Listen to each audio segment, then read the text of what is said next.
ഈ പുഴയും കടന്നിൻ്റെ ഇന്നത്തെ എപ്പിസോഡിലേക്ക് എല്ലാവർക്കും സ്വാഗതം. വീഡിയോ ആദ്യമായി കാണുകയാണെങ്കിൽ സപ്പോർട്ട് ചെയ്ത് സബ്സ്ക്രൈബ് ചെയ്ത് ലൈക്ക് ചെയ്യാൻ മറക്കല്ലേ. തൻ്റെ സ്വത്തുക്കളെല്ലാം തട്ടിയെടുക്കാനാണ് ഗീത തന്നോട് സ്നേഹം അഭിനയിക്കുന്നതെന്ന് മനസ്സിലായ സുജാത അവളെ വഴക്കു പറയുക. നിന്റെ കെട്ടിയവൻ കാളിദാസനെ നോക്കി നടത്തണമെന്നുണ്ടെങ്കിലും കാര്യസ്ഥൻ ചമയണമെന്നുണ്ടെങ്കിലും സ്ത്രീധനം തന്ന കാശി നങ്ങ് എടുത്തു വെച്ച് നടത്തിയാൽ മതി. നല്ല രീതിയിലാണെങ്കിൽ നല്ല രീതിയിൽ, അതല്ല ഇനി മോശത്തിലാണെങ്കിൽ അങ്ങനെ. സുജാതയുടെ കയ്യിൽ നിന്ന് ഒരു തരി മണ്ണോ നായോ പൈസയോ കൊതിച്ചിട്ട് എന്റെ മകൾ ഇവിടെ നിൽക്കണമെന്നില്ല. നാളെ കാലത്ത് തന്നെ പെട്ടിയും പ്രമാണവും എടുത്ത് വിട്ടോണം കെട്ടിയവന്റെ കൂടെ, മനസ്സിലായോ എന്ന് സുജാത ചോദിക്കുമ്പോഴേക്കും മനസ്സിലായില്ലെങ്കിലോ എന്ന് ചോദിച്ച് മദ്യപിച്ച് ആടിക്കുഴഞ്ഞ് കാളിദാസ് അങ്ങോട്ട് വരിക. അങ്ങനെ കെട്ടിപ്പൊതിഞ്ഞു പോവാൻ നിങ്ങളുടെ മകൾക്കും അവളുടെ കെട്ടിയവനും മനസ്സില്ലെങ്കിലോ? ഈ സ്വത്തുക്കള് ഒരുപാട് അങ്ങ് കൊതിച്ചു പോയി തള്ളേ. അതെന്തായാലും ഞങ്ങൾ അങ്ങ് എടുക്കും, നിങ്ങൾ തന്ന അങ്ങനെ. ഇനി നിങ്ങളെ കൊന്നിട്ടാണെങ്കിൽ അങ്ങനെ എന്ന് ദാസ് വിളിച്ചു പറയുന്നവർക്ക് സുജാതയും പരിഭ്രാന്തിയോടെ ഗീതയെ നോക്കുകയാ. ഗീതയും ദാസേട്ടന്റെ അടുത്തേക്ക് ഓടിച്ചെന്ന് ദാസേട്ടനൊന്ന് പൊയ്ക്കേ, നാളെ ബോധമുള്ളപ്പോൾ സംസാരിക്കാമെന്ന് പറയുന്നുണ്ടെങ്കിലും അങ്ങോട്ട് മാറി നിൽക്കടി എന്ന് പറഞ്ഞ് ഗീതയെ തട്ടി മാറ്റുകയാ ദാസ്. അവൾ നിലത്തേക്ക് വീഴുമ്പോഴേക്കും അയാൾ വീണ്ടും സുജാതയോടായി, നിങ്ങൾ തരില്ലല്ലേ, ഒരു തരി മണ്ണോ നയാ പൈസയോ തരില്ലല്ലേ എന്ന് ചോദിച്ച് അവിടുന്ന് പോകുമ്പോഴേക്കും നിലത്ത് വീണ കിടക്കുന്ന ഗീതയെ പിടിച്ച് മോളെ എഴുന്നേൽക്ക് എന്ന് പറഞ്ഞ് സങ്കടത്തോടെ അവളെ എഴുന്നേൽപ്പിക്കാനായി ശ്രമിക്കുന്നുണ്ടെങ്കിലും മാറി നിൽക്കെന്ന് പറഞ്ഞ ഗീത അമ്മയെ തട്ടി മാറ്റി.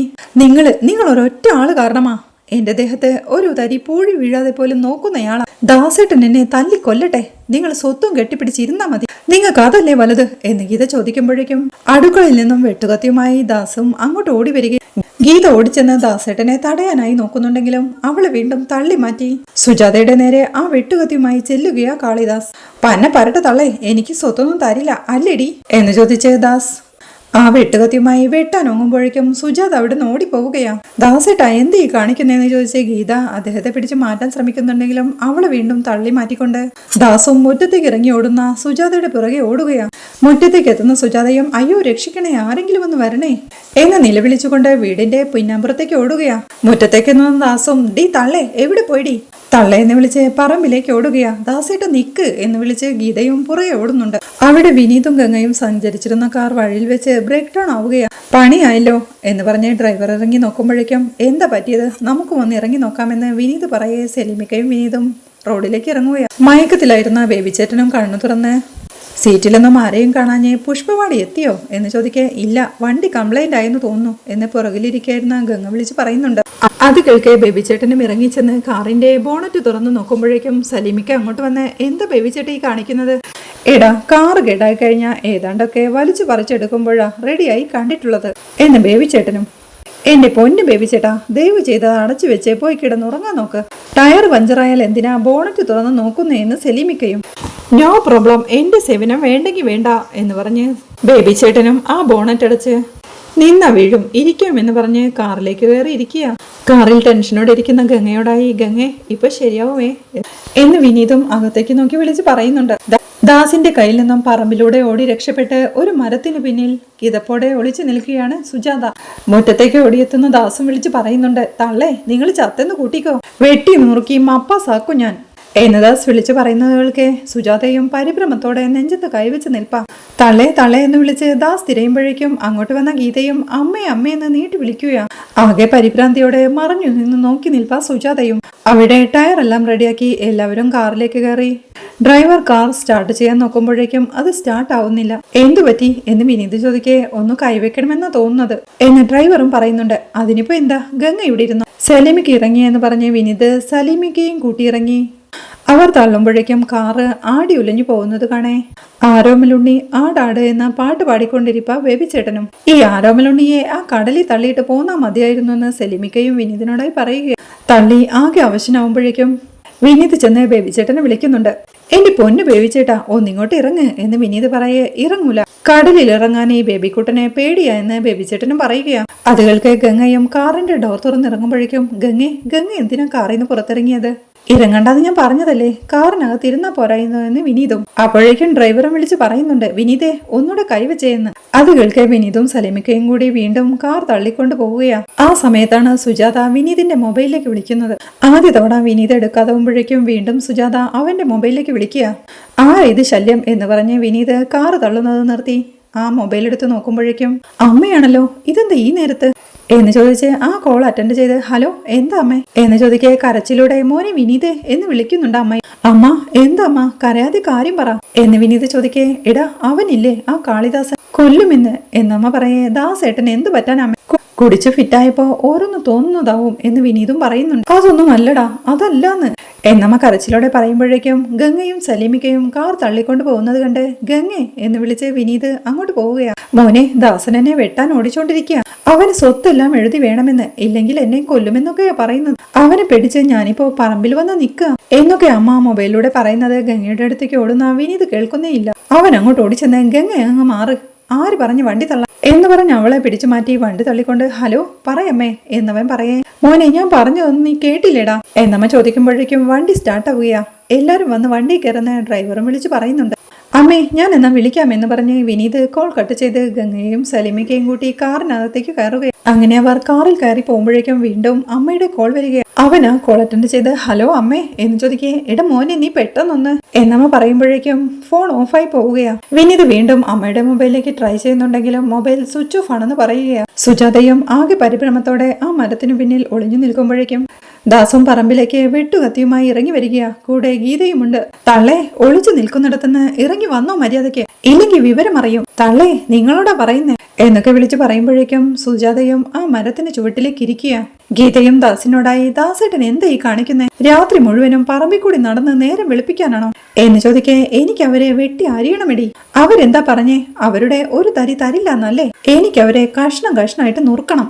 അതിനൊക്കെ ഇനിയും രാവിലെ സമയമുണ്ടെന്ന് ഗീതയും. അവളുടെ മറുപടി കേട്ട് അന്തോളിപ്പോടെ ഇരിക്കുക സുജാതയും. രാവിലെ അവർ രക്ഷപ്പെട്ടു പോവടി, കഴുത്തിൽ കത്തി വെച്ചിട്ടാണെങ്കിലും ഇന്ന് രാത്രി ഞാൻ അവരുടെ ഒപ്പ് വാങ്ങിയിരിക്കും എന്നദാസ് വിളിച്ചു പറയേ. അവരുടെ കിടപ്പാടമായത്, ഇവിടുന്ന് അവർ എങ്ങോട്ട് പോവാനാ? പുറത്തു പോയ ബന്ധുക്കളും സുഹൃത്തുക്കളും ഉണ്ടോ? തലചായ്ക്കാൻ ഒരിടം കിട്ടോ? രാവിലെ ഞാൻ അവരെ മുന്നിൽ കൊണ്ടുവന്ന് നിർത്തിക്കോളാമെന്ന് ദാസേട്ടന്റെ ഗീതയല്ലേ പറയുന്നത്. ദേ വീടിന്റെ വാതിൽ മുഴുവൻ തുറന്നിട്ടിട്ടാ വന്നിരിക്കുന്നത്. കുഞ്ഞവിടെ ഒറ്റയ്ക്കാ, അതിനെ നരിയോ പുലിയോ പിടിച്ചോണ്ട് പോയാ എനിക്ക് ഉത്തരവാദിത്തമില്ല കേട്ടോ എന്ന് ഗീത പറയുന്നുണ്ട്. നിന്നോട് ആരടി കുഞ്ഞിനെ ഇട്ടിട്ട് വരാൻ പറഞ്ഞേ എന്ന് ദാസേട്ടൻ ചോദിക്കേ. പിന്നെ അതിനും കൂടി ഒക്കത്തെടുത്ത് ഈ കാഴ്ചയെല്ലാം കാണിക്കണമായിരുന്നോ? ദാസേട്ടാ നിങ്ങൾ വരുന്നുണ്ടോ ഇല്ലയോ എന്ന് ഗീത ചോദിക്കേ. വാ എന്ന് ദാസനും പറയുന്നുണ്ട്. അങ്ങനെ അവർ രണ്ടുപേരും വീട്ടിലേക്ക് കയറി പോകുമ്പോഴേക്കും ആശ്വാസത്തോടെ നെഞ്ചത്ത് കൈവച്ച് നിൽപ്പാ സുജാതയും. സങ്കടത്തോടെ അവരാ മരത്തിൽ ചാരി നിന്ന് നെഞ്ചത്ത് കൈവച്ച് പൊട്ടിക്കരയുകയാ. അമ്മ എന്തിനാ വിളിച്ചെന്നറിയാതെ വിനീതപ്പോഴും ടെൻഷനോടെ കാറിലിരിപ്പാ. രാവിലെ ആവുമ്പോഴും ആ മരത്തിന് ചുവട്ടിൽ തണുത്തു വിറച്ചിരിപ്പാ സുജാത.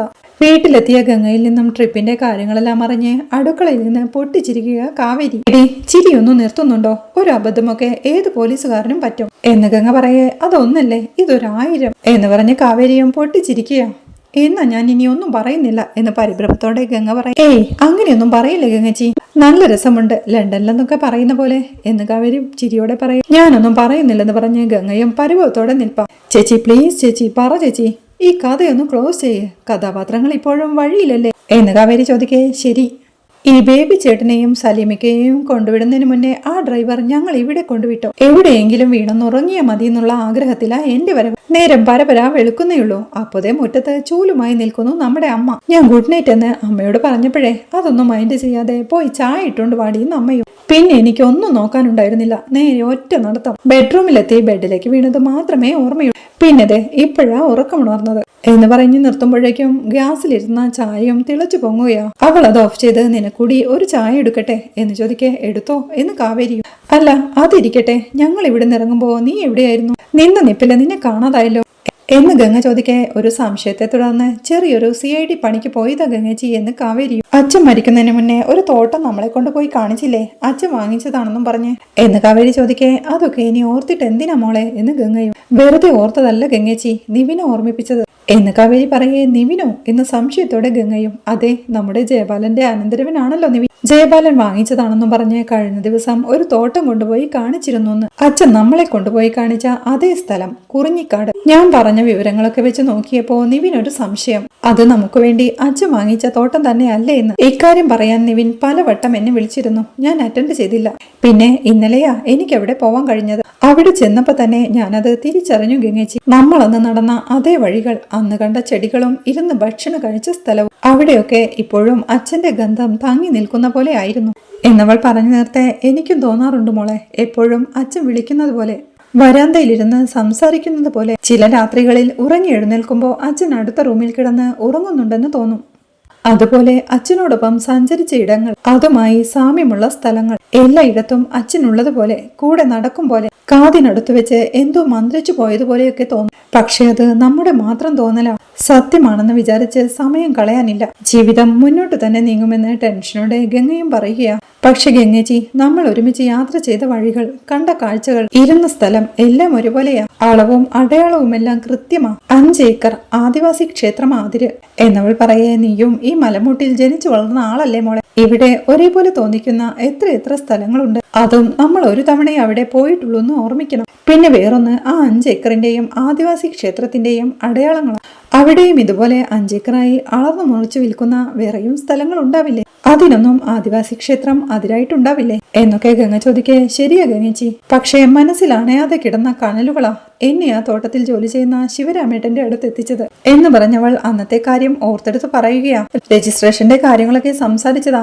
പിന്നെ എങ്ങനെയാ അതിപ്പോ ജയപാലം വാങ്ങിയ തോട്ടമാവുന്നേ എന്നവൾ ചോദിച്ചതും, അതെനിക്ക് അറിയില്ല മോളെ എന്ന് ശിവരാമേട്ടൻ പറഞ്ഞതും, സത്യം ഞാൻ കണ്ടെത്തിക്കോളാം. എന്റെ അച്ഛൻ മരുഭൂമിയിൽ കിടന്ന് കഷ്ടപ്പെട്ട് ചോര ആവിയാക്കി ഉണ്ടാക്കിയതാ ആ കാശ്. അതിലൊരു തട്ടിപ്പ് നടന്നിട്ടുണ്ടെങ്കിൽ എനിക്കങ്ങനെ വെറുതെ വിടാൻ പറ്റില്ല. വാങ്ങിച്ചത് അച്ഛനോ ജയപാലനോ ആരെങ്കിലും ആയിക്കോട്ടെ. പക്ഷേ ഇതിനു മുമ്പ് ഈ ഭൂമി ആരുടെ കയ്യിലായിരുന്നു എന്ന് അറിയോ ശിവരാമേട്ടന് എന്നവൾ ചോദിക്കുന്നതും, നിവിനും ചേട്ടാ, ഉടമസ്ഥനെ പറ്റി അറിയില്ലെങ്കിൽ വേണ്ട, ഈ ഭൂമിയെ പറ്റി മറ്റെന്തെങ്കിലും അറിയാമോ എന്ന് അവൻ ചോദിക്കുന്നതും, ഒരു പരങ്ങളോടെ മറ്റെന്തറിയാൻ, ഞാൻ പോയിക്കോട്ടെ എന്ന് പറഞ്ഞ് ശിവരാമൻ രക്ഷപ്പെട്ടു പോകുന്നതും, കാവേരി നിവിനോടായി ജീവൻ പോയാലും അയാൾ ജയപാലന്റെ രഹസ്യങ്ങളൊന്നും വെളിയിൽ വിടാൻ പോകുന്നില്ല. നിവി ഒരു കാവൽ പട്ടിയെ പോലെ വിശ്വസ്തനായാൾ. പിന്നെ ഞാനൊരു ശ്രമം നടത്തി നോക്കിയേയുള്ളൂ എന്ന് പറയുന്നതുമെല്ലാം ഗംഗയോടായി പറയേ. ശിവരാമനിൽ കണ്ട ചില പതർച്ചകളാ എന്നെ അയാളുടെ ഭാര്യ ഭാരതിയിലേക്ക് എത്തിച്ചത് എന്ന് കാവേരി പറയേ. ഭാരതിയെ കാണാൻ നീ പോയിരുന്നോ എന്ന് ഗംഗയും ചോദിക്കുക. അക്കാര്യവും അവൾ ഓർത്തെടുത്ത് പറയുകയാ.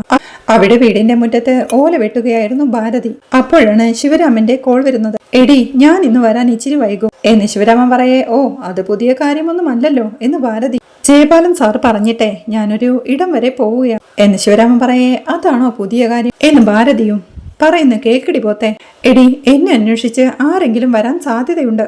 ഇനിയാ കാവേരിയോ മറ്റോ ആണ് വരുന്നതെങ്കിൽ എന്ന് ശിവരാമൻ പറയേ. ആര് എന്ന് ഭാരതിയും. അരവിന്ദൻ സാറില്ലേ, ഈയിടെ മരിച്ചുപോയ അങ്ങേരുടെ മോള് കാവേരി എന്നയാൾ പറയേ. ഓ, മനസ്സിലായി, കാവേരി എന്ന് ഭാരതി പറയുമ്പോഴേക്കും അവളുടെ മൊബൈൽ ഓഫായി പോവുകയാണ്. ഓ, ചാർജ് തീർന്നു, കറണ്ടുമില്ല, അതിനി എപ്പോ വരുമോ എന്തോ, വരുമ്പോ വരട്ടെ എന്ന് പറഞ്ഞ് മൊബൈലും വെച്ച് വീണ്ടും ഭാരതി ഓല വെട്ടാനായി തുടങ്ങുമ്പോഴാണ് കോളിംഗ് ബെല്ലിന്റെ ശബ്ദം കേൾക്കുന്നത്.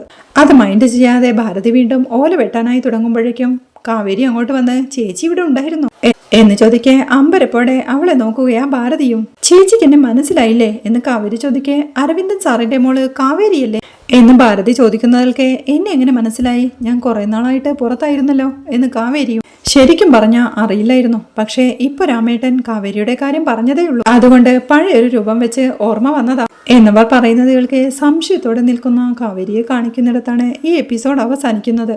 കുറിഞ്ഞിക്കാട്ടെ ഭൂമിയുടെ കാര്യം പറഞ്ഞ് രഘുനാഥ് ശിവരാജനെ ചോദ്യം ചെയ്യുന്നതും അക്കാര്യം ശിവരാജൻ ജയപാലിനെ വിളിച്ച് പറയുന്നതുമെല്ലാമാണ് നാളത്തെ എപ്പിസോഡിലെ വിശേഷങ്ങൾ.